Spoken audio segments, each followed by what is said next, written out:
जय हिंद दोस्तों, वंदे मातरम। आपका हमारे यूट्यूब चैनल हंगामा ऑफ साइंस में स्वागत है। और मैं प्रजापति सर आशा करता हूं कि आप सभी लोग ठीक होंगे और आपकी तैयारी भी ठीक चल रही होगी। चलिए, आज हम कक्षा 10वीं का टॉपिक लेकर आए आनुवंशिकता। तो कक्षा 10वीं का जो टॉपिक है आनुवंशिकता, इस टॉपिक के महत्वपूर्ण प्रश्न निकाल कर लाए हैं। तो इस क्वेश्चन को आप तैयार कर लीजिए। चलिए, तो हम वीडियो को शुरू करते हैं। यदि आपने हमारे चैनल को सब्सक्राइब नहीं किया है तो चैनल को सब्सक्राइब जरूर कर लें, जिससे आने वाली वीडियो आप तक पहुंच जाए। चलिए, तो पहला प्रश्न होता है कि सही विकल्प चुनकर लिखिए। तो इसका पहला है कि आनुवंशिकी के जनक कौन हैं। तो आनुवंशिकी के जनक कौन है? चलिए दोस्तों, तो इसका राइट आंसर हमारा कि आनुवंशिकी के जनक कौन है, तो इसके हैं मेंडल, ग्रेगर जॉन मेंडल, जिन्होंने आनुवंशिकता के नियम दिए थे दोस्तों। तो इन्होंने सबसे ज़्यादा अपने जो प्रयोग किए थे वो किए थे किस पर दोस्तों? उन्होंने किए थे सबसे ज़्यादा अपने प्रयोग किए थे मटर पर। किस पौधा पर किया था? मटर। चलिए, अगला प्रश्न हमारा, मनुष्य में लिंग का निर्धारण होता है तो किसके द्वारा होता है दोस्तों? मनुष्य में लिंग का निर्धारण। तो चलिए, इसका हमारा राइट आंसर है पहला, गुणसूत्रों के द्वारा। किसके द्वारा? तो लिंग का गुण निर्धारण गुणसूत्रों के द्वारा। चलिए, अगला क्वेश्चन हमारा, स्त्रियों में लिंग गुणसूत्र पाया जाता है। तो दोस्तों, अगला क्वेश्चन हमारा, स्त्रियों में लिंग गुणसूत्र में पाया जाने वाला संयोजन कौन सा है? तो दोस्तों, इसका राइट आंसर हमारा ए, यानी आ नंबर का सही है, जिसमें क्या होता है दोस्तों? एक्स और एक्स। ये होता है मादा में और एक्स वाई होता है नर गुणसूत्र। चलिए, अगला क्वेश्चन हल करते हैं।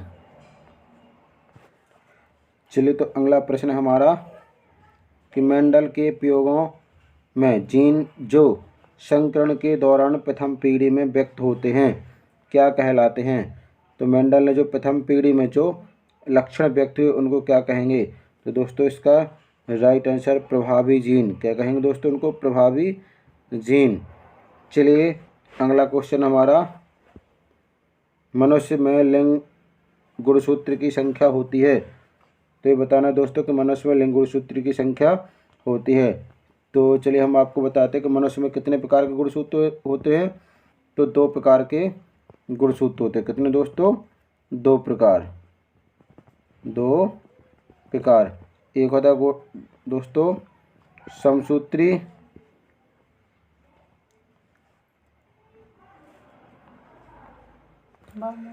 तो चलिए दोस्तों, हम आपको कोष का विभाजन नहीं बता रहे हैं। तो चलिए दोस्तों, गुणसूत्र कितने? 2 प्रकार के होते हैं। एक होता है हमारा लिंग गुणसूत्र और दूसरा होता है हमारा दैहिक गुणसूत्र। तो लिंग गुणसूत्र में ये होते दोस्तों एक जोड़ी। कितनी संख्या होती है इनकी? एक जोड़ी। और दैहिक गुणसूत्रों की संख्या होती है दोस्तों कितना? 22 जोड़ी। 22 जोड़ी ये होती है एक जोड़ी। तो कुल मिलाकर गुणसूत्रों की संख्या हो जाती है 23 जोड़ी, या कहेंगे हम 23 जोड़ी, या कितने कहेंगे दोस्तों? 46। कितने गुणसूत्र होते हैं? 46 गुणसूत्र होते हैं। इनमें से जो 23वां जोड़ा होता है वो होता है लिंग गुणसूत्र का। बाकी 22 गुणसूत्र होते हैं एक समान, जो नर मादा में कैसे होते हैं? दोनों समान होते हैं। लेकिन 23वां जोड़ा नर में अलग और मादा में अलग। तो दोस्तों, नर में होता है, तो नर में कैसा होता है दोस्तों? तो नर में होता है एक्स वाई और मादा में होता है एक्स और एक्स। चलिए, अगला क्वेश्चन शुरू करते हैं। तो चलिए दोस्तों, इसका राइट आंसर आया था कि मनुष्य में लिंग गुणसूत्रों की संख्या कितनी होती है। तो इसका राइट आंसर है एक जोड़ी। चलिए, अगला प्रश्न हमारा कि जीवों में पीढ़ी दर पीढ़ी लक्षणों का जाना क्या कहलाता है। तो अगला प्रश्न है दोस्तों कि जो जीवों में लक्षण जाते हैं पीढ़ी दर पीढ़ी, उन लक्षणों को क्या कहते हैं? तो चलिए, इसका सही आंसर है आनुवंशिकता। उन लक्षणों क्या कहते हैं दोस्तों? आनुवंशिकता कहलाती है। तो ये आनुवंशिकी मतलब माता पिता के लक्षणों को उनकी संतान में पहुंचना। आनुवंशिकता तथा जिस विज्ञान में इसका अध्ययन करते हैं उसे कहते हैं आनुवंशिकी। चलिए अगला प्रश्न हमारा कि मेंडल ने अपने प्रयोग किस पौधे पर किए। तो दोस्तों जो मेंडल ने प्रयोग किए थे वो किस पौधे पर किए थे। तो इसमें दोस्तों चना है नहीं, और मूंगफली भी नहीं है, सरसों भी नहीं। तो दोस्तों इसका राइट आंसर है मटर। उन्होंने अपने सारे प्रयोग किस पौधे पर किए थे, मटर पर। इसके भी कारण थे कि मटर का पौधा आसानी से हर जगह उगाया जा सकता है। यह पौधा एक लिंगी एवं द्विलिंगी होता है, और यह पौधा एक वर्षीय एवं बहुवर्षीय भी होता है। चलिए तो दोस्तों मटर का पौधा कैसा एक वर्षीय पौधा होता है, उसमें 7 जोड़े विपरीत लक्षण पाए जाते हैं। चलिए अगला प्रश्न हमारा, रिक्त स्थान की पूर्ति कीजिए। क्या करना है दोस्तों, रिक्त स्थान की पूर्ति कीजिए। तो पहला है कि पुरुषों में कुल खाली स्थान गुणसूत्र पाए जाते हैं। तो पुरुषों में कुल कितने गुणसूत्र पाए जाते हैं दोस्तों। तो इसमें हम भरेंगे 46 गुणसूत्र, या कहेंगे हम 23 जोड़े। दोस्तों या जोड़े में लिखेंगे तो 23 जोड़े, और कुल गुणसूत्र या हम 46 कहेंगे। चलिए अगला प्रश्न है, स्त्रियों में कुल गुणसूत्र कितने पाए जाते हैं। तो दोस्तों चाहे पुरुष हो चाहे स्त्री हो, सभी में 46 या 23 जोड़े गुणसूत्र पाए जाते हैं। केवल जो 22 जोड़े गुणसूत्र होते हैं वो होते हैं दैहिक गुणसूत्र, जो नर मादा में समान होते हैं। लेकिन 23वां जोड़ा गुणसूत्र नर में XY होता है और मादा में XX होता है, जे आसमान होता है। चलिए अगला क्वेश्चन हमारा कि नर युग्मक एवं मादा युग्मक के मिलने की क्रिया को क्या कहते हैं। तो दोस्तों इसका है कि नर तथा मादा युग्मक के मिलने की क्रिया को क्या कहते हैं। तो दोस्तों इसमें भर देंगे हम निषेचन। चलिए इसमें भर देंगे निषेचन। चलिए अगला प्रश्न हमारा कि माता पिता से संतानों में लक्षणों की वंशागति खाली स्थान कहलाती है। जो माता पिता के लक्षण होते हैं वो वंशागति के द्वारा उनकी संतानों में जाते हैं, तो उसे क्या कहते हैं दोस्तों। तो इसमें भर देंगे हम आनुवांशिकता। तो चलिए दोस्तों यहाँ भर देंगे हम आनुवांशिकता। चलिए अगला है हमारा अगला खाली स्थान है कि नर संतान के लिए उत्तरदायी गुणसूत्र क्या है। तो नर संतान के लिए बताना कि दोस्तों कि उत्तरदायी गुणसूत्र कौन सा है। तो यहाँ पे देखते हैं कि मादा में गुणसूत्र होते XX, नर में होते दोस्तों X और Y। तो यहाँ देखते हैं कि XX दोनों में समान है। यहाँ से तो चाहे AX आएगा या AX आएगा, तो एक ही X होगा। यहाँ से यदि X आएगा तो क्या बनेगी दोस्तों, मादा संतान बनेगी। और यहाँ से एक X आया और यहाँ से यदि Y आता है तो दोस्तों कौन सी संतान बनेगी, ये नर संतान बनेगी। इसलिए नर संतान पैदा होने के लिए कौन सा गुणसूत्र जरूरी है, Y गुणसूत्र जरूरी है। चलिए तो इसमें हम भर देंगे Y गुणसूत्र। चलिए अगला प्रश्न, अगला खाली स्थान हमारा कि मनुष्य में कुल ऑटोसोम्स गुणसूत्रों की संख्या कितनी होती है। ऑटोसोम्स का मतलब होता है दोस्तों दैहिक गुणसूत्र। तो दैहिक गुणसूत्रों की संख्या कितनी होती है, इसके पहले हम आपको बता चुके हैं 22 जोड़े, 23वां जोड़ा डिफरेंस होता है। चलिए अगला क्वेश्चन शुरू करते हैं। अगला क्वेश्चन हमारा जोड़ियाँ। चलिए तो कॉलम ए का कॉलम बी से मैचिंग करनी है। तो पहला दोस्त हमारा लिंग गुणसूत्र। तो लिंग गुणसूत्र कौन से होते दोस्तों, तो हमारे लिंग गुणसूत्र, तो चलिए दोस्तों हम मिलाएंगे, मैचिंग मिलाएंगे। तो पहला है लिंग गुणसूत्र, तो इसकी मिला देंगे हम दोस्तों मनुष्य से। किससे मिलाएंगे, लिंग गुणसूत्र पाए जाते हैं मनुष्य में। चलिए अगला है मेंडल। मेंडल ने कौन से क्या है दोस्तों, तो मेंडल है अनुवांशिकी के जनक। इन्हें अनुवांशिकी का पिता कहा जाता है क्योंकि इन्होंने अनुवांशिकता के संबंध में नियम दिए थे। ये ऑस्ट्रिया के एक वैज्ञानिक है जो पादरी का काम करते थे। चलिए अगला है हमारा DNA। तो DNA क्या है दोस्तों, ये है हमारा अनुवांशिक पदार्थ, ये लगा देंगे अनुवांशिक पदार्थ में। चलिए अगला है लैंगिक गुणसूत्र। तो लैंगिक जनन किसमें होगा दोस्तों, तो इसका आ जाएगा हमारा XY लैंगिक जनन का आएगा एक्स वाई गुणसूत्र में। अगला दोस्तों वाई गुणसूत्र, तो वाई गुणसूत्र का लगा देंगे हम नर गुणसूत्र में। तो वाई गुणसूत्र किसका होता है दोस्तों, तो आ जाएगा नर गुणसूत्र में। चलिए अगला क्वेश्चन आता है हमारा सत्य और असत्य लिखिए।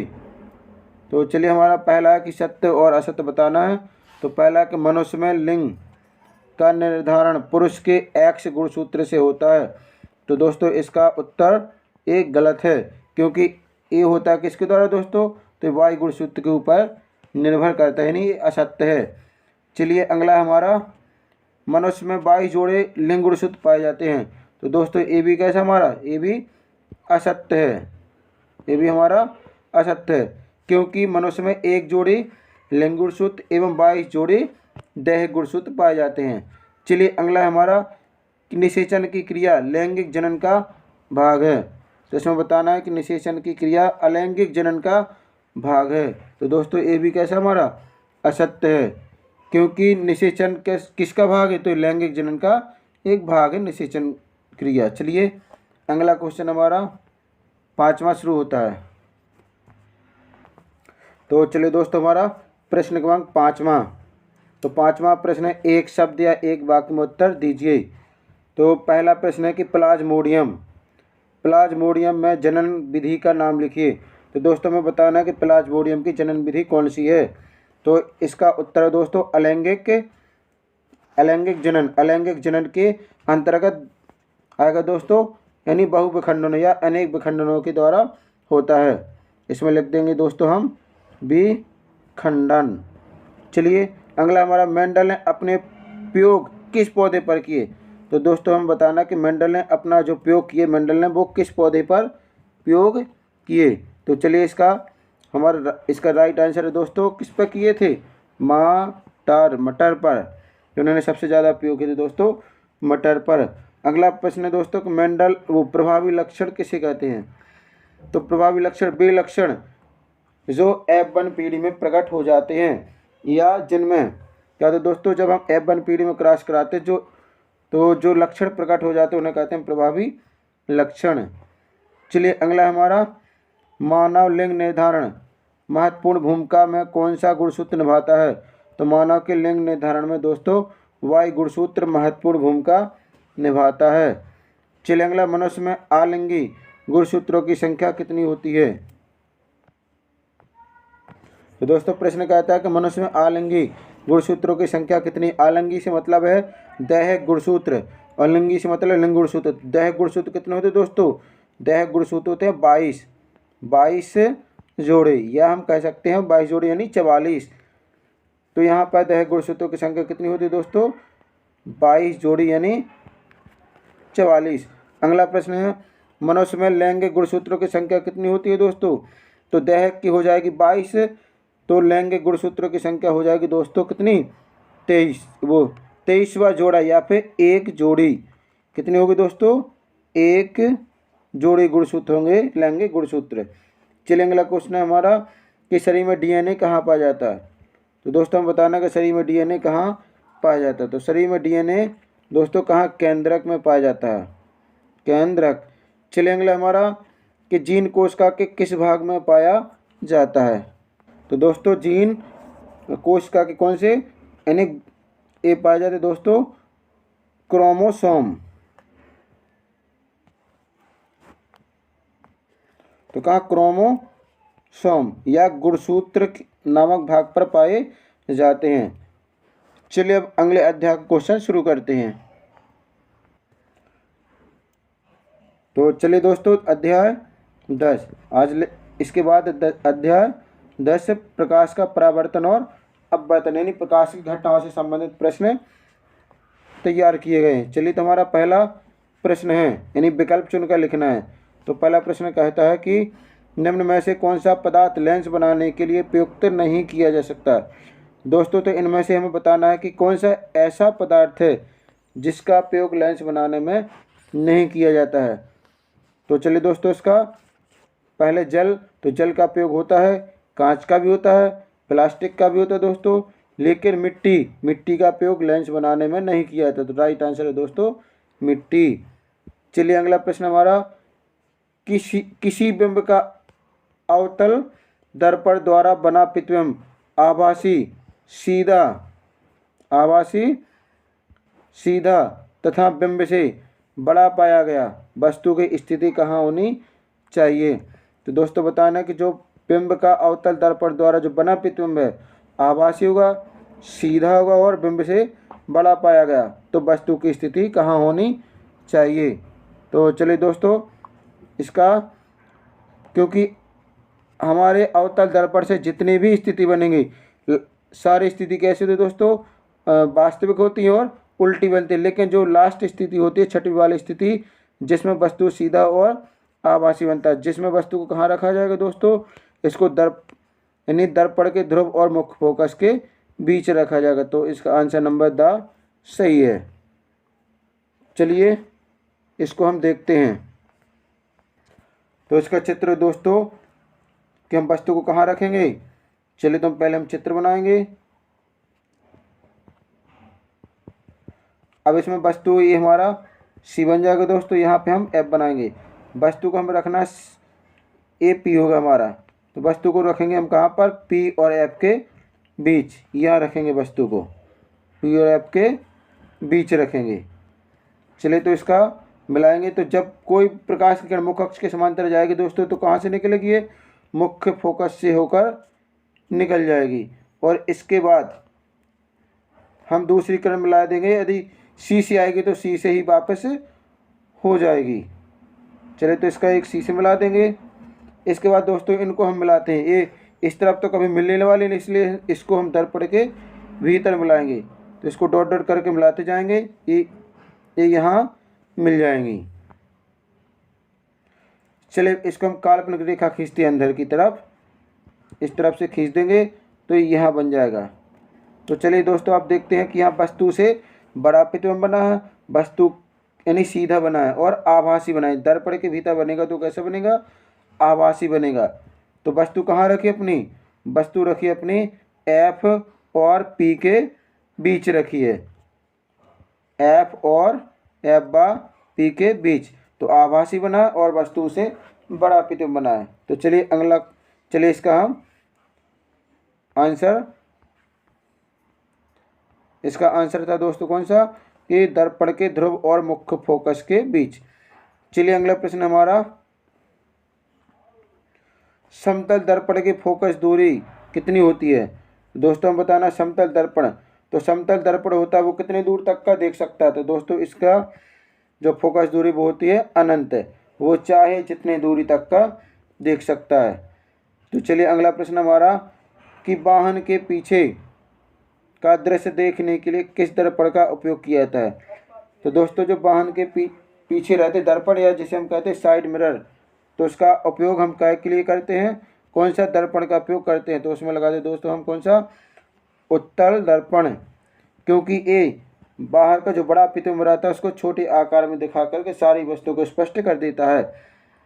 चलिए और अगला प्रश्न हमारा, कि समतल दर्पण की वक्रता त्रिज्या होती है। तो समतल दर्पण की वक्रता त्रिज्या, तो समतल दर्पण की वक्रता त्रिज्या होती है जब इसकी फोकस दूरी कैसी होती है दोस्तों, अनंत होती है। फोकस दूरी अनंत, तो इसकी वक्रता त्रिज्या भी क्या होगी दोस्तों, वक्रता त्रिज्या भी अनंत होगी। चलिए अगला प्रश्न है हमारा, रिक्त स्थान की पूर्ति कीजिए। तो क्वेश्चन नंबर 2, रिक्त स्थान की पूर्ति कीजिए। तो चलिए हमारा पहला खाली स्थान है कि गोलीय दर्पण की फोकस दूरी उसकी वक्रता त्रिज्या की खाली स्थान होती है। तो जो फोकस दूरी है उसकी वक्रता त्रिज्या की क्या होती है दोस्तों, आधी। इसमें हम भर देंगे आधी। चलिए अगला हमारा, कि जब कोई प्रकाश किरण सघन से विरल माध्यम में प्रवेश करती है तो वह खाली स्थान से दूर हट जाती है। तो दोस्तों यहाँ चाहे वो पास आए या फिर दूर हटेगी, तो हम इसमें दो वाले भर देंगे दोस्तों, अभिलंब। दो में क्या बनना है दोस्तों, हमें बनना है अभिलंब, अभिलंब भर देंगे। चलिए इसमें भर देंगे हम अभिलंब। चलिए अगला हमारा,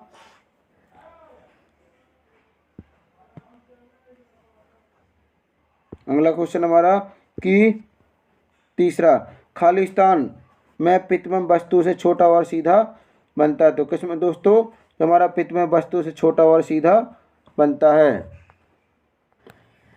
तो हमें इसमें बताना है कौन से दर्पण में हमारा वस्तु से छोटा और सीधा पित्तमय बनता है। तो इसमें भर देंगे दोस्तों, क्या भर देंगे, उत्तल, यानी उत्तल।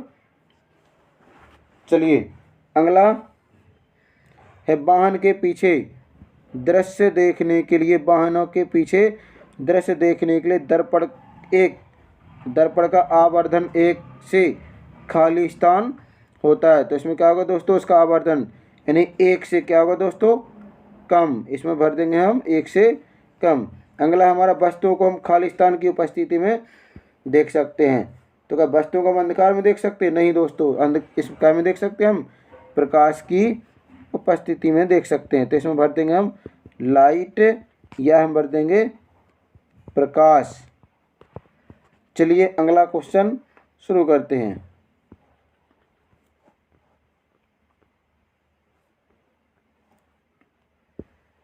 अगला प्रश्न हमारा सही जोड़ियां मिलाइए। क्वेश्चन नंबर 3, सही जोड़ियां मिलाइए, कॉलम ए से कॉलम बी।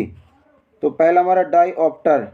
तो डाईऑप्टर क्या है दोस्तों, तो डाईऑप्टर है लेंस की क्षमता। इसका हम मिला देंगे। चलिए तो हमें डाईऑप्टर, तो डाईऑप्टर का मिलाएंगे हम किसमें, लेंस की क्षमता। ये डी से दर्शाते हैं, डाईऑप्टर यानी लेंस की क्षमता। दूसरा उत्तल लेंस। तो उत्तल लेंस की पहचान क्या होती है दोस्तों, तो उत्तल लेंस इस तरह से बनता है, इस तरह से बन जाएगा। चलिए हम यहाँ बनाते हैं उत्तल लेंस। तो दोस्तों जो उत्तल लेंस बनेगा वो हमारा इस तरह से बनेगा, इन्हीं किनारों पर पतला और बीच में मोटा होगा। तो चलिए ऐसी कंडीशन किस में है, तो हमारा इसका आएगा यानी उत्तल लेंस होगा दोस्तों, बीच में मोटा और किनारों पर पतला। चलिए अगला हमारा लेंस, अवतल लेंस की क्षमता। तो अवतल लेंस की क्षमता होती है दोस्तों ऋणात्मक। क्या होती है इसकी क्षमता, ऋणात्मक। तो समतल दर्पण का चौथा का लगाएंगे हम चेहरा देखने के लिए, यानी सबसे पहले आप जब जागते हैं तो हम समतल दर्पण से क्या करते हैं, अपने आप के दर्शन करते हैं। तो दोस्तों उसका उपयोग काय में करते हैं, हम चेहरा देखने के लिए।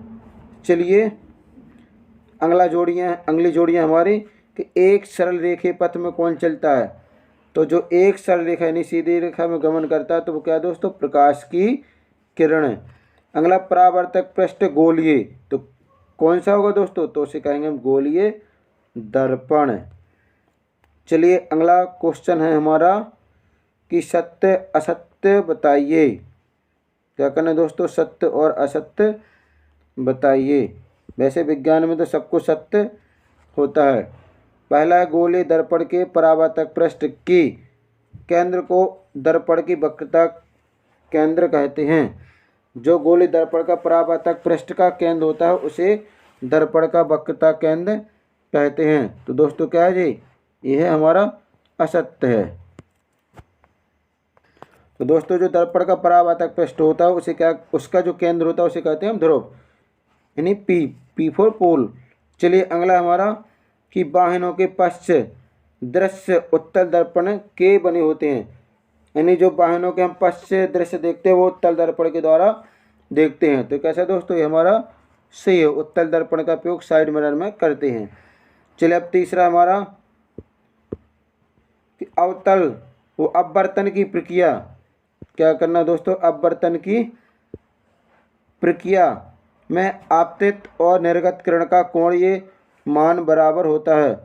तो दोस्तों क्या करना कि अपवर्तन की प्रक्रिया में आपतित किरण और निर्गत किरण के कोणीय मान कैसे दोस्तों बराबर होते। तो कैसा, ये हमारा असत्य है, क्योंकि आपतित किरण और अपवर्तित किरण का जो कोणीय मान होगा वो बराबर होगा। चलिए अगला हमारा चौथा सत्य के वायु का अपवर्तनांक हीरे के अपवर्तनांक से अधिक होता है। तो इसमें बताया दोस्तों कि वायु का जो अपवर्तनांक होता है वो हीरे के अपवर्तनांक से अधिक, जबकि कैसा है दोस्तों, असत्य है। क्यों है, क्योंकि सबसे ज़्यादा अपवर्तनांक होता है हीरे का, जबकि यहाँ वायु का बताया गया है। चलिए अगला क्वेश्चन हमारा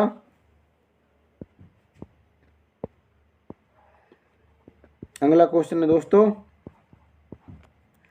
गोले दर्पण का परावर्तक पृष्ठ जिस गोले का भाग है उसकी त्रिज्या दर्पण का ध्रुव कहलाती है। तो ये भी कैसा दोस्तों, ये भी हमारा असत्य है। चलिए अगला क्वेश्चन शुरू करते हैं। तो चलिए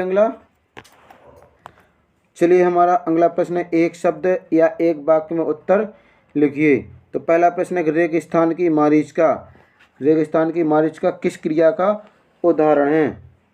तो रेगिस्तान की मारीच का क्या होगा, पहले बोल दो।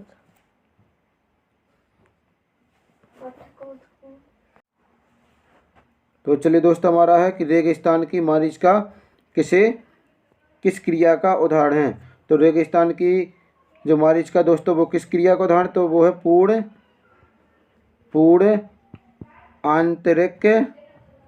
आंतरिक परावर्तन। तो दोस्तों क्या है, पूर्ण आंतरिक परावर्तन का उदाहरण है। चलिए अगला प्रश्न हमारा कि दर्पण सूत्र लिखिए। क्या करना है दोस्तों, प्रश्न दूसरा कहता है कि दर्पण सूत्र लिखिए।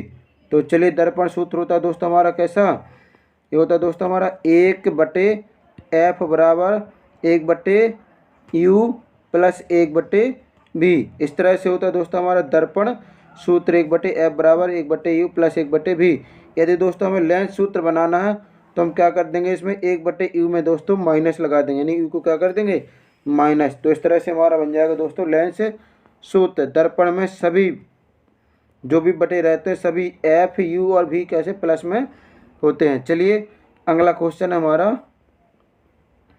कि उस दर्पण का नाम लिखिए जो बिंब का सीधा और आबाधित प्रतिबिंब बना सके। तो दोस्तों हमें बताना है कि उस दर्पण का नाम लिखना है जो बिंब का सीधा और आबाधित प्रतिबिंब बना सके। तो दोस्तों इसका राइट आंसर हमारा कौन सा, अवतल दर्पण। तो इसका नाम है अवतल दर्पण, क्योंकि अवतल दर्पण की जो छठवीं स्थिति होती है उसमें सीधा और आबाधित प्रतिबिंब बनता है। चलिए अगला प्रश्न हमारा कि एक आपतित किरण समतल दर्पण पर 30 अंश का आपतन कोण बनाती है, तो परावर्तन कोण का मान क्या होगा। तो दोस्तों जब हम चित्र बनाते हैं यहाँ पर कि हम दर्पण ले लेंगे, एक कोई प्रकाश की किरण आ रही और ये वापस जा रही।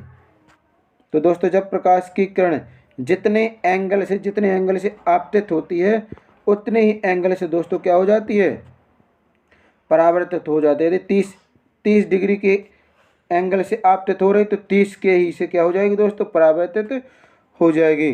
तो आपतन कोण का मान 30 है, तो परावर्तन कोण का मान भी दोस्तों कितना होगा, 30 अंश ही होगा। तो चलिए इसका उत्तर होगा हमारा कितना, 30 अंश। अगला हमारा कि अपवर्तनांक किसे कहते हैं। तो अपवर्तनांक कहलाता दोस्तों एक माध्यम के सापेक्ष दूसरे माध्यम में प्रकाश की चाल। जैसे बाहर का हमारा कौन सा है, विरल माध्यम, भीतर का सघन। तो वायु की अपेक्षा कांच में जो प्रकाश की चाल होगी उसे कहेंगे हम अपवर्तनांक। चलिए अगला क्वेश्चन अगले पार्ट से शुरू करते हैं। तो चलिए अगला हमारा अध्याय 11 कक्षा 10वीं विज्ञान का। तो अध्याय का नाम मानव नेत्र और रंग बिरंगा संसार। दोस्तों अगर हमारे पास नेत्र नहीं होता तो हम संसार के वस्तुओं के दर्शन नहीं कर पाते। तो इस संसार जो रंग बिरंगा संसार है हमें कौन दिखाता है, मानव नेत्र के द्वारा ही हमें इस संसार के दर्शन होते हैं। तो चलिए हमारा यानी पहला प्रश्न कहता है कि सही विकल्प चुनकर लिखिए। तो इसके अंतर्गत पहला प्रश्न कि इंद्रधनुष बनने का क्या कारण है। तो दोस्तों हमें बताना है कि इंद्रधनुष बनने का क्या कारण है। तो चलिए इसका आंसर हमारा, तो इंद्रधनुष कैसे बनेगा दोस्तों, तो इंद्रधनुष बनेगा हमारा बड़ विक्षेपण के कारण है। किससे, जब प्रिज्म के ऊपर यानी श्वेत प्रकाश पड़ता है तो कितने 7 रंगों में टूट जाता है, तो उसे कहते हैं बड़ विक्षेपण। तो इंद्रधनुष भी दोस्तों उसी की, जब बादलों में छोटी छोटी पानी की बूंदें होती है दोस्तों, तो उनके ऊपर जब प्रकाश, सूर्य का प्रकाश पड़ता है तो वो कितने 7 रंगों में व्यक्त हो जाता है। चलिए अगला प्रश्न हमारा दूसरा प्रश्न है कि प्रकाश के विक्षेपण से प्राप्त 7 रंगों के समूह को क्या कहते हैं। जो प्रिज्म से प्राप्त होते हैं दोस्तों 7 रंग, बैजानिया, पीनाला, तो उन रंगों को क्या कहते हैं दोस्तों, तो उनको हम कहते हैं स्पेक्ट्रम। तो दोस्तों इसका राइट आंसर है स्पेक्ट्रम। स्पेक्ट्रम का मतलब होता है दोस्तों हिंदी में वर्ड क्रम, यानी रंगों का क्रम या स्पेक्ट्रम। चलिए अगला प्रश्न हमारा तीसरा कि आकाश के नीले रंग का क्या कारण है। तो दोस्तों मैं बताना कि आकाश नीले रंग का क्यों है या इसका कारण क्या है। तो दोस्तों इसका सही उत्तर है प्रकाश का विकिरण, यानी प्रकाश का विकिरण हो दोस्तों। तो विकिरण के कारण हमारा आकाश नीला दिखाई देता है। चलिए अगला प्रश्न हमारा कि गहरे समुद्र में जल का रंग नीला दिखाई देने का क्या कारण है। जो गहरे समुद्र होता है उसमें जो जल का रंग है वो नीला क्यों दिखाई देता है। तो चलिए इसका राइट आंसर हमारा कौन सा दोस्तों, यानी जल में प्रकाश का। तो इसका राइट आंसर हमारा जल में प्रकाश का परावर्तन। आंसर नंबर 12 सही है। चलिए अगला प्रश्न हमारा पांचवा प्रश्न के प्रिज्म के दो फलकों के बीच कोण कितना बनता है। तो दोस्तों बताना है कि कोण क्या कहलाता है, दो फलकों के बीच कौन सा कोण कहलाता है। तो दोस्तों उसे कहते हैं हम इसका राइट आंसर है दोस्तों प्रिज्म कोण। क्या कहेंगे, प्रिज्म कोण। इस तरह से प्रिज्म होता है तो प्रिज्म एक फलक ए हो दोस्तों, एक फलक ए, तो दोनों फलकों के बीच जो कोण बनेगा उसे कहेंगे दोस्तों प्रिज्म कोण। चलिए अगला प्रश्न हमारा कि बैंड विक्षेपण। तो दोस्तों प्रश्न के बैंड विक्षेपण होता है, तो बैंड विक्षेपण काय में होगा दोस्तों। तो इसका राइट आंसर हमारा प्रिज्म से। तो बैंड विक्षेपण होगा हमारा प्रिज्म से। अगला प्रश्न है दोस्तों कि मानव नेत्र में उपस्थित लेंस है, जो मानव नेत्र होता है उसमें कौन सा लेंस उपस्थित है। तो दोस्तों इसका राइट आंसर है उत्तल लेंस। तो मानव नेत्र में होता है उत्तल लेंस उपस्थित होता है। चलिए अगला प्रश्न हमारा मानव नेत्र के जिस भाग पर किसी वस्तु का प्रतिबिंब बनता वह है। तो मानव नेत्र का जिस भाग पर क्या बनेगा दोस्तों, प्रतिबिंब बनता उसे क्या कहते हैं। तो उसे कहते हैं दोस्तों रेटिना। इसका राइट आंसर रेटिना। तो रेटिना को कहते हैं अंग्रेजी में दृष्टि पटल। चलिए अगला क्वेश्चन हमारा कि दो दृष्टि दोष के निवारण के लिए उपयोग किए जाने वाला लेंस। तो दो दृष्टि दोष के लिए कौन सा लेंस उपयोग करेंगे। तो चलिए दोस्तों इसका राइट आंसर हमारा उत्तल लेंस। दूर का यानी 2 अक्षरों का, तो इसका उत्तर होगा दोस्तों 3 अक्षरों का, यानी उत्तल लेंस। चलिए अगला प्रश्न हमारा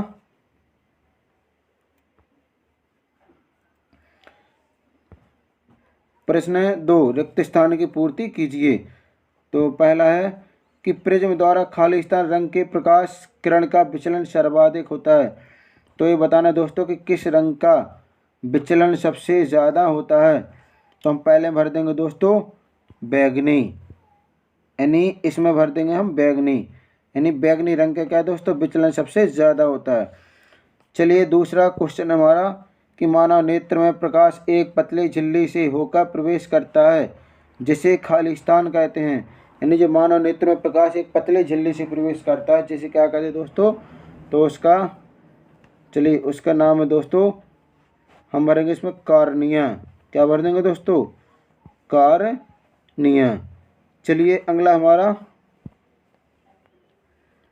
तीसरा है कि दूर दृष्टि दोष का कारण नेत्र गोलक का खाली स्थान हो जाना।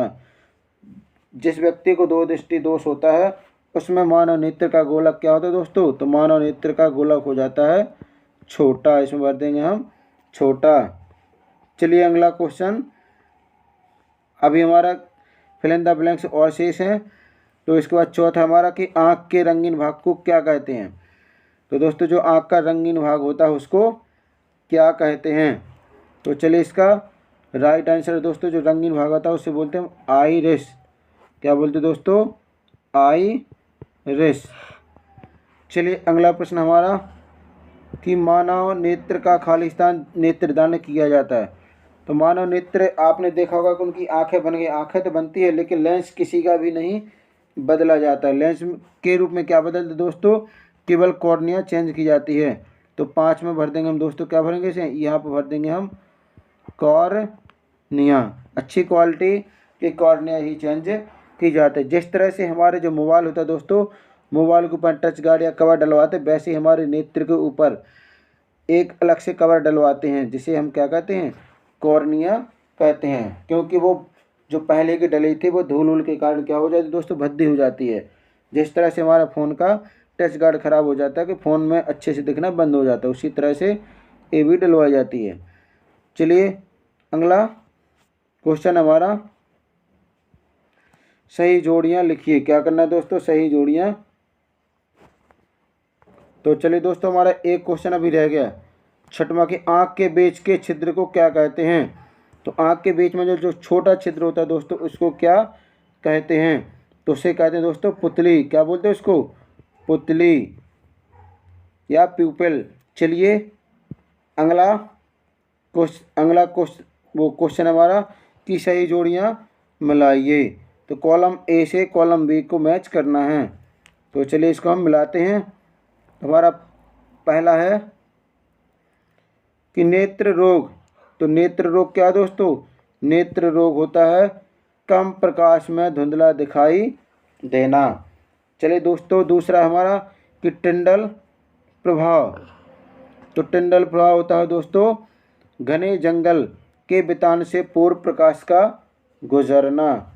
चलिए तीसरा हमारा आकाश के नीला रंग। तो आकाश का नीला रंग होता है दोस्तों विकिरण के कारण। चौथा हमारा तारों का टिमटिमाना। तो तारे क्यों टिमटिमाते दोस्तों, तो तारे टिमटिमाते प्रकाश की घटना कौन सी, अपवर्तन के कारण। चलिए अगला प्राकृतिक स्पेक्ट्रम। तो प्राकृतिक स्पेक्ट्रम नहीं, प्राकृतिक इंद्रधनुष। तो दोस्तों क्या इंद्रधनुष मिलाएंगे, इसकी मिला देंगे हम कहाँ, इंद्रधनुष में, तारों का टिमटिमाना। चलिए अगला क्वेश्चन आते हैं हमारे सत्य और असत्य हल कीजिए। क्या करना है दोस्तों, सत्य और असत्य बताना है। चलिए तो इसमें हम देखते हैं। पहला है कि मनुष्य की आँख परितारका कार्निया के पीछे की ओर स्थित संरचना होती है। तो क्या दोस्तों ये हमारा सही है। चलिए अगला, निकट दृष्टि दोष से पीड़ित व्यक्ति को आँख में दूर बिंदु अनंत पर ना होकर नेत्र के पास आ जाता है। तो ये भी कैसे दोस्तों, ये भी हमारा सही है। चलिए तीसरा हमारा कि दूरदृष्टिता से पीड़ित व्यक्ति की आँख में निकट बिंदु सामान्य निकट बिंदु से दूर हट जाता है। तो ये भी कैसे दोस्तों, ये भी हमारा सही है। चलिए अगला हमारा कि तारों का टिमटिमाना परावर्तन की क्रिया का परिणाम है। तो तारों का टिमटिमाना दोस्तों किसकी है, यानी परावर्तन की। तो दोस्तों ये कैसा हमारा असत्य है, क्योंकि ये अपवर्तन की घटना है। चलिए अगला हमारा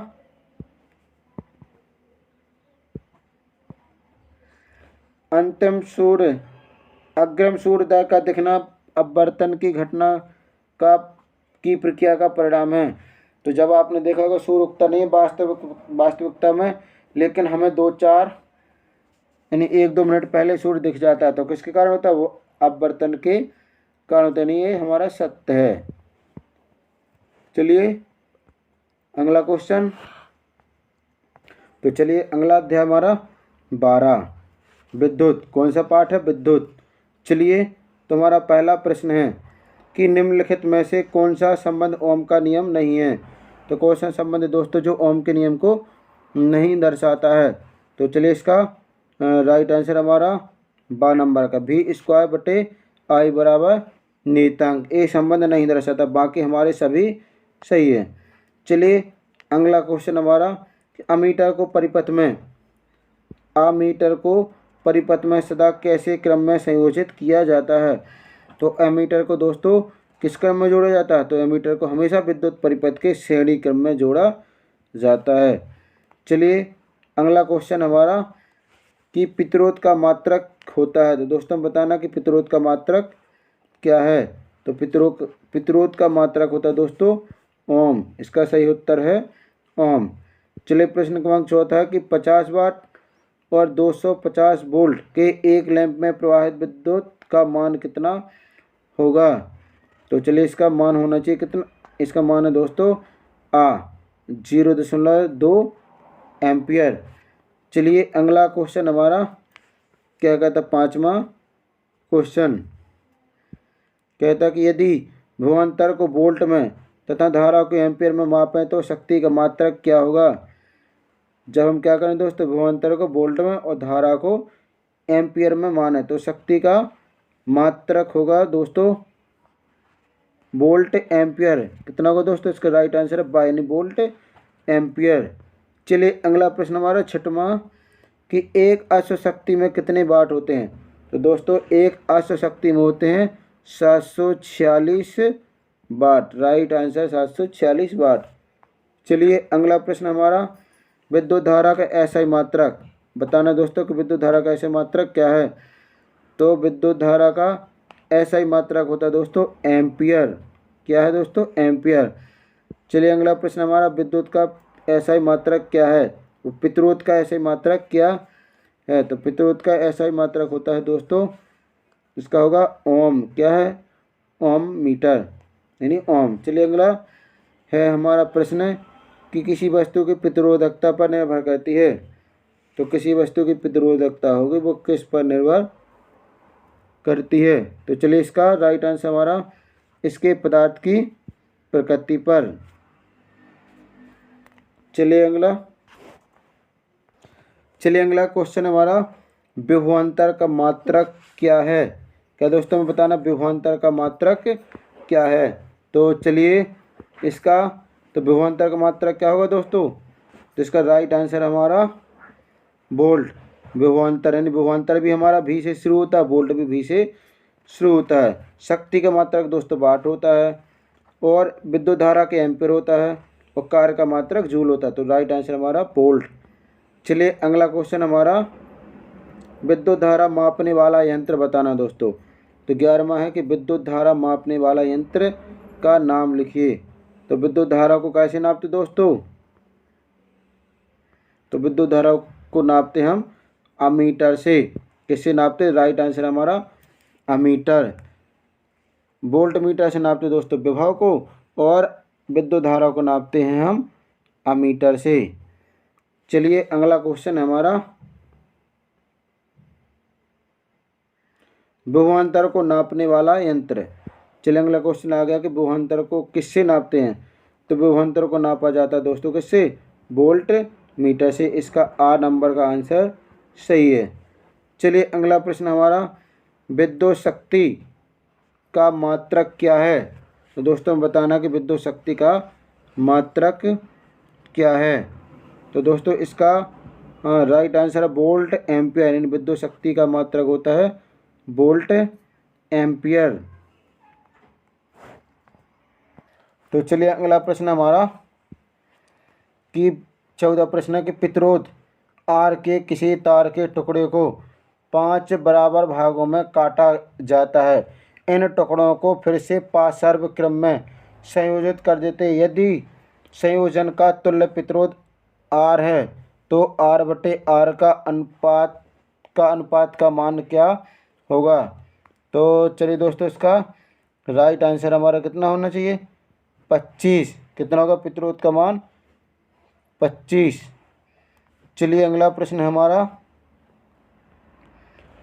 प्रश्न 15वां कहता है कि निम्नलिखित में से कौन सा पद विद्युत शक्ति को निरूपित नहीं करता। तो दोस्तों बताना कि कौन सा ऐसा पद है जो विद्युत शक्ति को निरूपित नहीं करता।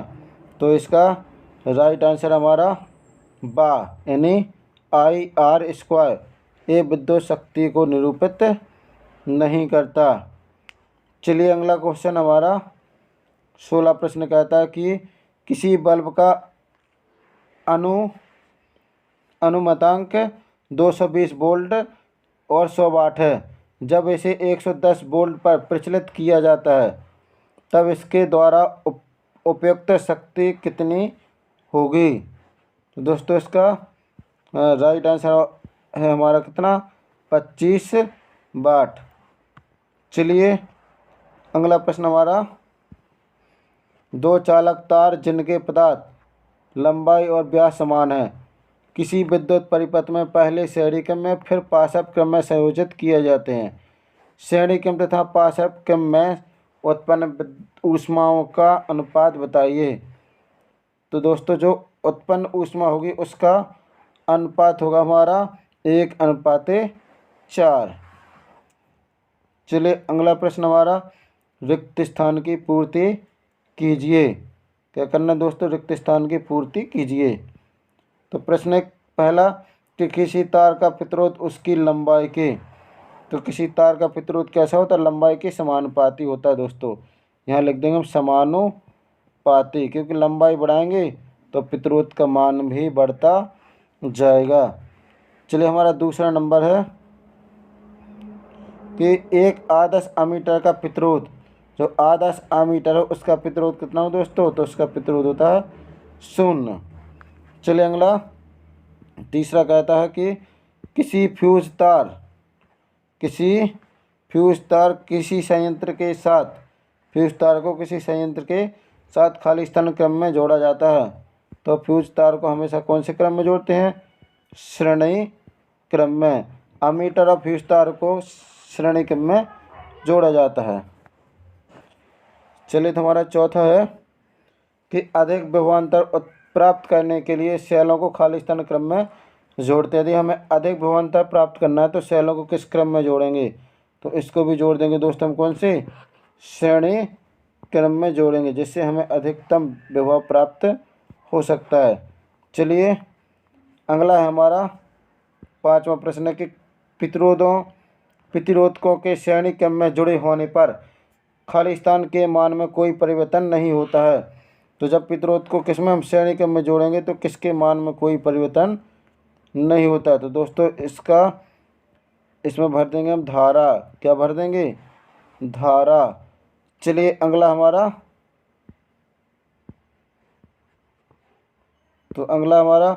कि घरों में सभी विद्युत उपकरण खाली स्थान क्रम में जुड़े होते हैं। तो जो घर के उपकरण होते हैं दोस्तों किस क्रम में जोड़ते हैं हम, समानता। यदि उनके सबके स्विच अलग अलग हैं तो कौन सा क्रम में जोड़े गए, वो समानता क्रम में जोड़े गए, ताकि सभी को समान मात्रा में विद्युत मिले। चलिए अगला सातवां प्रश्न है कि विद्युत प्रवाह की दर को क्या कहते हैं, यानी आवेश प्रवाह की दर को क्या कहते हैं। तो आवेश प्रवाह की दर को कहते हैं दोस्तों विद्युत धारा, यानी इसमें भर देंगे हम धारा।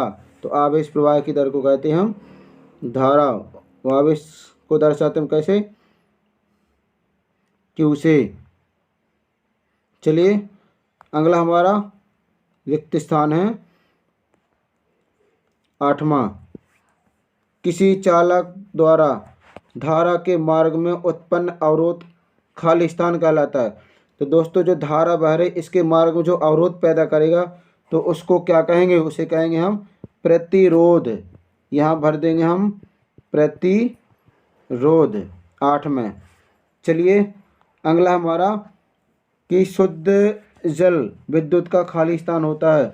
तो शुद्ध जल कैसा होता है दोस्तों, इस शुद्ध जल विद्युत का कैसा होता है, इसमें भर देंगे हम शुद्ध जल होता है हमारा विद्युत का कुचालक। यदि शुद्ध जल होगा जिसका पीएच मान 7 होगा उसमें कभी भी विद्युत धारा प्रवाहित नहीं होती है।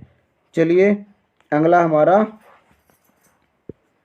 10वां, किसी तार का प्रतिरोध उसकी लंबाई के कैसा होता है दोस्तों। जब तार का प्रतिरोध उसकी लंबाई के कैसा होता है, समानुपाती। इसमें भर देंगे हम समानुपाती। यदि लंबाई बढ़ाते जाएंगे तो उसका प्रतिरोध भी बढ़ता जाएगा। चलिए अगला हमारा कि किसी तार का प्रतिरोध उसके परिच्छेद के खाली स्थान होता है।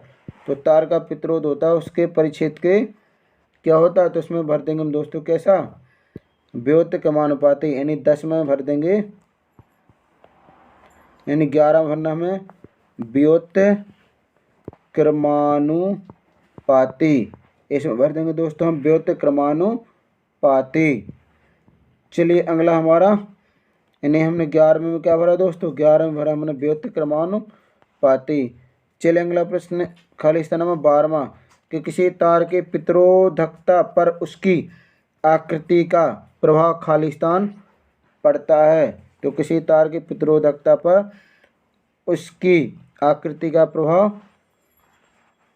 खाली स्थान पड़ता है। तो इसमें भर देंगे हम दोस्तों नहीं पड़ता है, नहीं भर देंगे।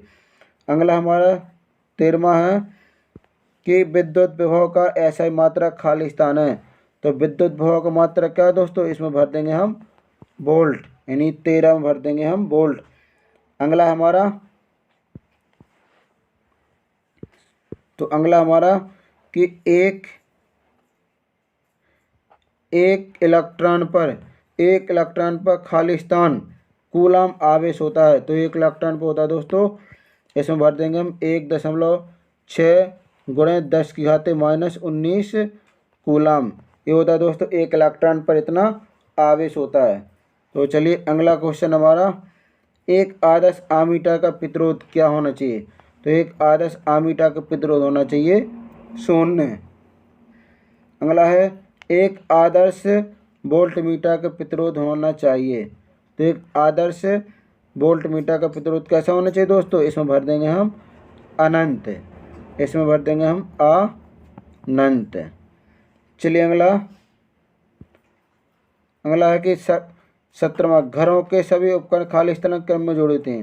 जो घरों के विद्युत उपकरण में दोस्तों किसमें, वो सभी जोड़े जाते हैं समांतर क्रम में। ये दोस्तों 17वें का आंसर है समांतर क्रम। चलिए अगला देखते हैं। तो चलिए अगला हमारा क्वेश्चन है कि प्रतिरोधों के श्रेणी क्रम में जुड़े होने पर खाली स्थान के मान में कोई परिवर्तन नहीं होता है। तो दोस्तों किसके मान में परिवर्तन नहीं होता है, तो इसमें भर देंगे हम धारा, यानी धारा के मान में परिवर्तन नहीं होता है। चलिए अगला हमारा कि पास क्रम में जुड़े प्रतिरोधकों के सिरों पर खाली स्थान समान रहता है। तो क्या समान रहता है दोस्तों, इसमें भर देंगे हम विभवांतर समान होता है। चलिए अगला है, सही जोड़ियां मिलाइए। क्या करना है दोस्तों कि सही जोड़ियां मिलाना है, यानी कॉलम ए से कॉलम बी की सही जोड़ियां मिलाना है। चलिए तो पहला हमारा विद्युत धारा। तो विद्युत धारा को इसको मिलाएंगे हम कैसे, एम्पियर से मिलाएंगे। चलो प्रतिरोध को मिलाएंगे हम दोस्तों किससे, ओम से, यानी सबके मात्रक पूछे जा रहा है कि कौन किसका मात्रक है। चलिए अगला प्रतिरोधकता का मात्रक होता है ओम मीटर। चलिए अगला विभवांतर। तो विभवांतर का होता है दोस्तों वोल्ट, किसमें लगाएंगे वोल्ट में। और विद्युत शक्ति का लगाएंगे वाट में। चलिए इस तरह से हम जोड़ियां सही तरीके से मिला लेंगे। चलिए अगला क्वेश्चन शुरू होता है हमारा, सत्य और असत्य बताइए। तो पहला हमारा सत्य का कि एक अश्व शक्ति बराबर 746 वाट होता है। तो दोस्तों कैसा है, सत्य है। 1 जूल में 1000 वाट होता है। तो कैसे दोस्तों हमारे ये असत्य है। चलिए तीसरा, ओम विद्युत प्रतिरोध को मापने की इकाई है। ओम विद्युत प्रतिरोध को मापने की इकाई है। तो कैसा दोस्तों, ये भी हमारा सही है। तो दोस्तों ओम के द्वारा हम विद्युत का प्रतिरोध मापते हैं। अगला हमारा चौथा कि किसी विद्युत परिपथ में वोल्ट मीटर को सदैव श्रेणी क्रम में संयोजित किया जाता है। तो दोस्तों ये कैसा है, ये हमारा गलत है, क्योंकि वोल्ट मीटर को हमेशा समांतर क्रम में जोड़ा जाता है। श्रेणी क्रम में केवल फ्यूज तार और आमीटर को जोड़ा जाता है। चलिए हमारा 5वां प्रश्न है कि फ्यूज को किसी संयंत्र के साथ समांतर क्रम में जोड़ा जाता है। तो ये भी दोस्तों कैसा है, असत्य है, क्योंकि फ्यूज तार को हमेशा श्रेणी क्रम में जोड़ा जाता है। तो चलिए दोस्तों अब हमारा आता है अध्याय 13।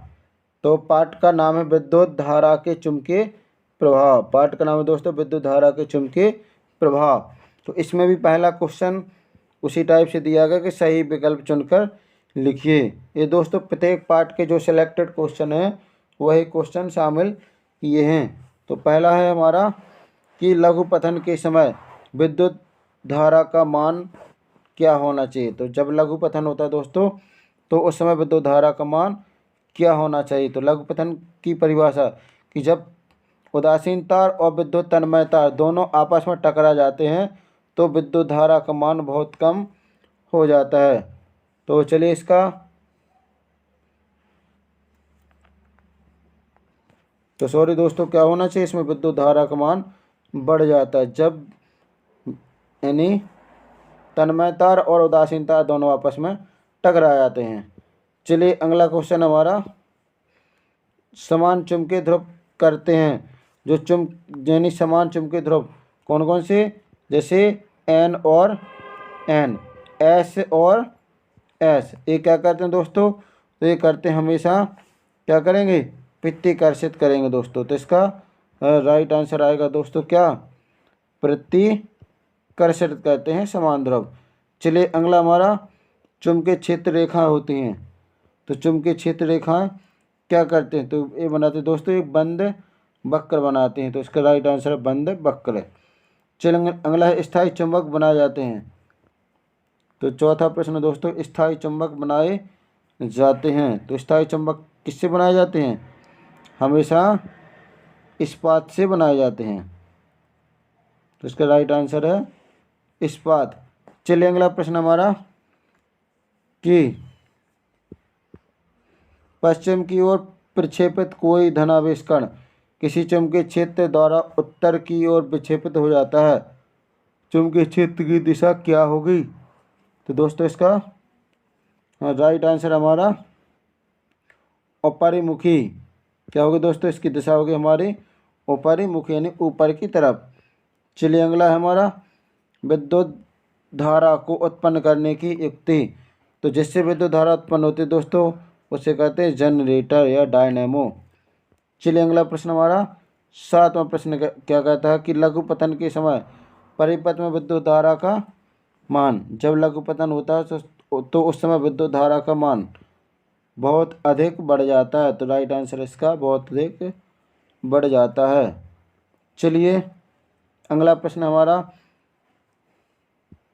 AC जनत्र को DC जनत्र में बदलने के लिए प्रयुक्त होना चाहिए। तो जब हम क्या करेंगे, AC को DC में जनत्र में बदलेंगे तो क्या होना चाहिए। तो चलिए इसका राइट आंसर हमारा विभक्त वाले दृक् परिवर्तक, क्या चाहिए, विभक्त वाले दृक् परिवर्तक। चलिए अगला क्वेश्चन हमारा, कि लघु पतन और अतिभारण से होने वाले हानि से उपकरणों को बचाने के लिए क्या करेंगे। तो जब लघु पतन होगा, अतिभारण होगा, तो उससे बचाने के लिए क्या करेंगे दोस्तों। तो इसका राइट आंसर है फ्यूज तार का निर्माण करेंगे।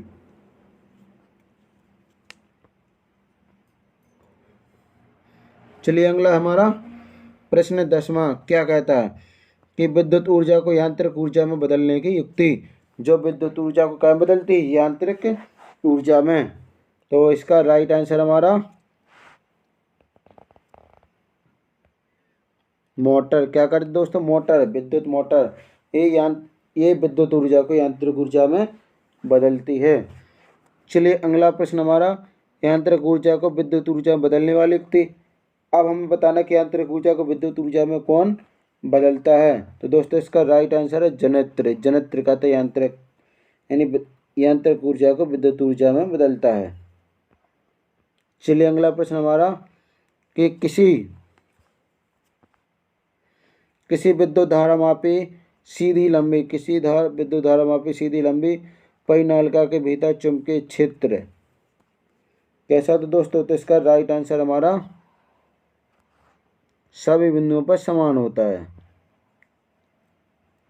चलिए अगला प्रश्न हमारा, कि किसने प्रमाणित किया कि विद्युत और चुंबक परस्पर संबंधित घटनाएं हैं। यह किसने बताया था कि विद्युत और चुंबक परस्पर समांतर घटनाएं हैं। तो ये बताया दोस्तों किसने, फेराडे ने। Right answer Faraday. चलिए अगला प्रश्न हमारा, उत्तर दिशा की ओर संकेत करने वाले चुंबक के दो ध्रुव क्या कहलाते हैं, जो उत्तर दिशा की ओर संकेत करते हैं। तो चलिए इसका राइट आंसर है उत्तरी ध्रुव, यानी उत्तरी की तरफ कौन इंगित करेगा। तो इसका है आंसर उत्तरी ध्रुव। चलिए अगला प्रश्न हमारा, कि चुंबकीय क्षेत्र रेखाएं बनाते हैं। तो चुंबकीय क्षेत्र रेखाएं क्या बनाते हैं। तो दोस्तों इसका राइट आंसर हमारा बंद वक्र। ये क्या बनाते हैं, बंद वक्र बनाते हैं, कभी भी खुले नहीं बनाती हैं, बंद वृत्त नहीं बनाती। तो ये भी गलत है। तो हमारा राइट आंसर है बंद वक्र बनाते, इस तरह से बंद वक्र बनाती हैं।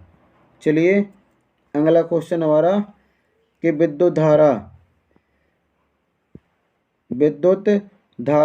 धारा के विद्युत चुम्बकीय प्रवाह की खोज किसने की थी।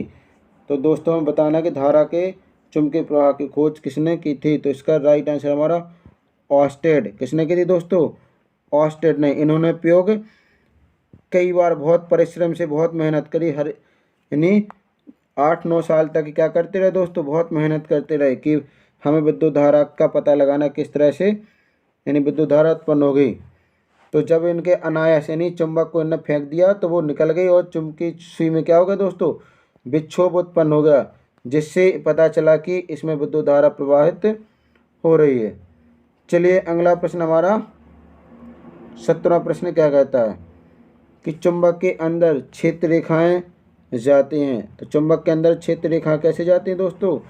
चुंबक के जो चुंबक होती है, ये चुंबक दोस्तों, तो इसके बाहर जो चुंबकीय रेखा जाते तो ये जाते हमारा एन से एस की तरफ। कहाँ जाते दोस्तों? एन से एस की तरफ। चुंबक के बाहर जाते एन से एस की तरफ, लेकिन चुंबक के भीतर दोस्तों एस से एन की तरफ जाती हैं।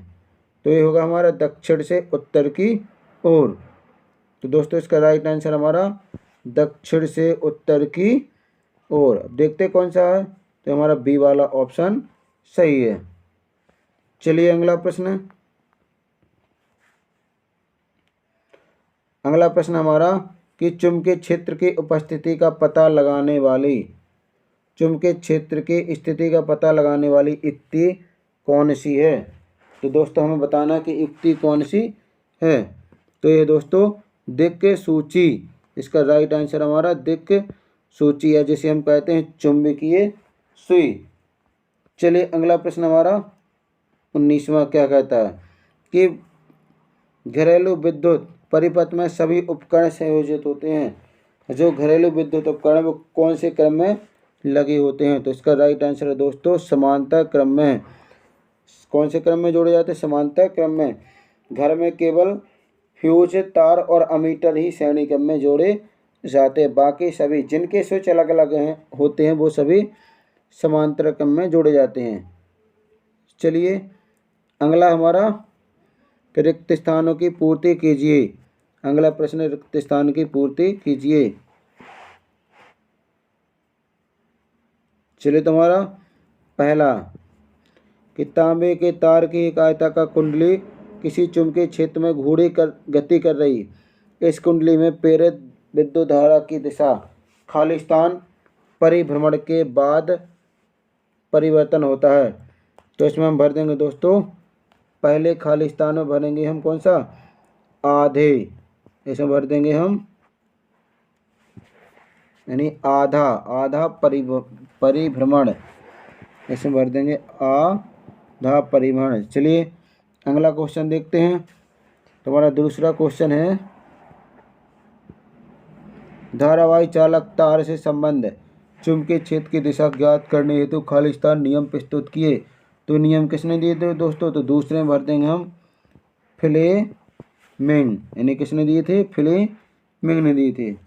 चलिए अगला क्वेश्चन, तो इसमें भर देंगे हम दूसरे में दोस्तों कि फ्लेमिंग के दाएं हाथ का नियम। क्या भरेंगे दोस्तों? फ्लेमिंग के दाएं हाथ का नियम भर देंगे। चलिए हमारा तीसरा है कि धारावाही चालक पर चुंबकीय क्षेत्र में लगने वाले बल की दिशा खाली स्थान के नियम द्वारा ज्ञात की जाती है। जो धारावाही चालक होते हैं उसमें चुंबकीय क्षेत्र में लगने वाला जो बल होता है उसकी दिशा किसके द्वारा ज्ञात की जाती है। तो दोस्तों इसे क्या ज्ञात करते हैं? इसे फ्लेमिंग के बाएं हाथ के नियम के अनुसार, यानी जो फ्लेमिंग का है दोस्तों किससे? वो होगा हमारा बाएं हाथ का नियम। चलिए अगला क्वेश्चन हमारा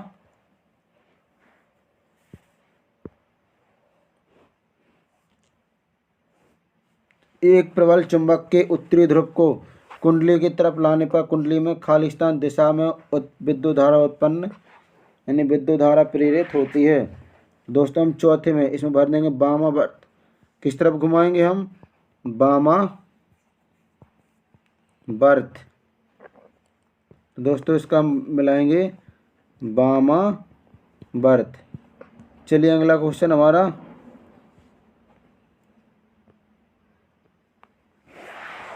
15वां है कि प्रबल विद्युत चुंबक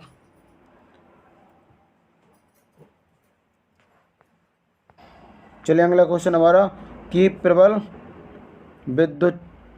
प्रबल चुंबक के उत्तरी ध्रुव को कुंडली से दूर ले जाने पर कुंडली में खालिस्तान दिशा में विद्युत धारा उत्पन्न होती है।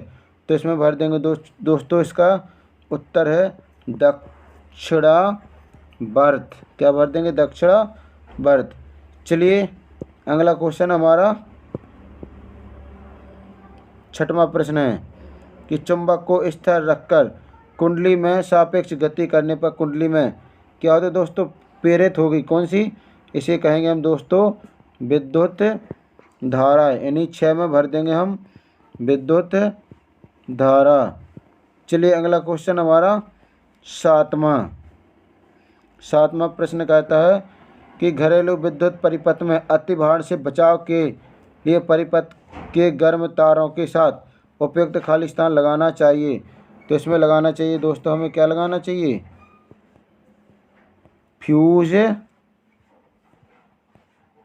फ्यूज तार लगाना चाहिए। चलिए अगला क्वेश्चन हमारा तो हमारा है कि जब धारावाही चालक के चुंबकीय क्षेत्र में के लंबवत होता है तो उस पर आरोपित बल खालिस्तान होता है। तो आरोपित बल कितना होगा दोस्तों? इसमें हम भर देंगे अधिकतम। क्या भर देंगे दोस्तों? अधिकतम। चलिए अगला हमारा 9वां क्या कहता है कि पृथ्वी के चुंबकीय क्षेत्र में खींची गई क्षेत्र रेखाएं परस्पर खालिस्तान होती हैं। तो चुंबकीय क्षेत्र रेखा में खींची गई दोस्तों कैसी होती है? वो परस्पर कैसी होती हैं? समांतर। तो दोस्तों हम 9 में भर देंगे समांतर।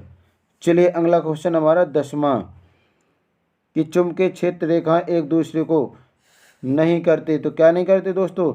एक दूसरे को हम लिख देंगे काटती या हम लिख देंगे प्रतिच्छेद। क्या नहीं करती दोस्तों? प्रतिच्छेद नहीं करती हैं। चलिए अगला हमारा